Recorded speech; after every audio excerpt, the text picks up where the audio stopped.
In one of Hong Kong's poorest neighbourhoods, 76-year-old Father John Witherspoon runs an organisation supporting people facing some of the toughest of circumstances. We visit prisons, we have a large team of volunteer visitors, we go to court with prisoners, we write mitigation letters. Originally from Brisbane, Australia, Father John arrived in Hong Kong nearly 40 years ago. He came as a volunteer for his church order, which focuses on supporting people in prison. It's a Christian duty and my congregation specialises in trying to fulfil that duty.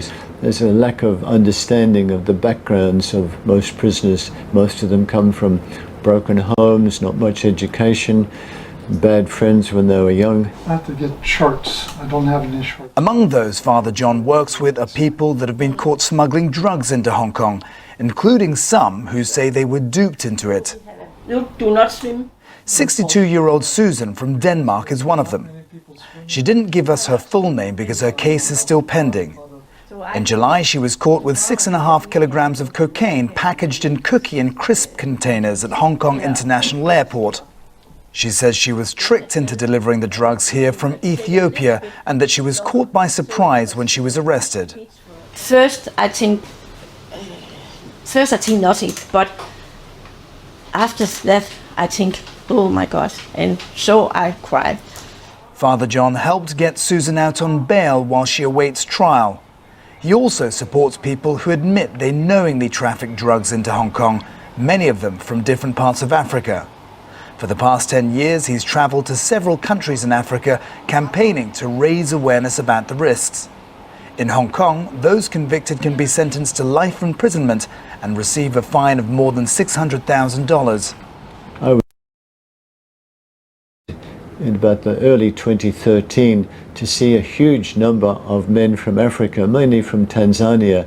At one stage there were 30 men from Tanzania in Lajikok remand prison.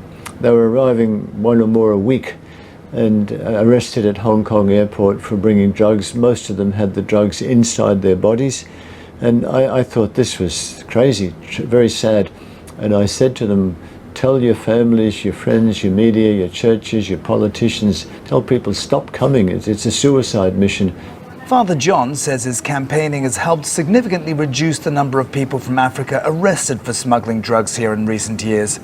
But reports suggest the problem could resurface.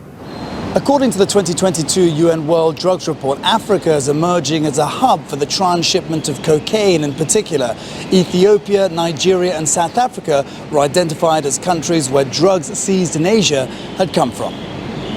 And so long as people are putting themselves at risk, Father John hopes to continue to help those caught up in drug trafficking to stop them from ruining their lives. Patrick Falk, SABC News.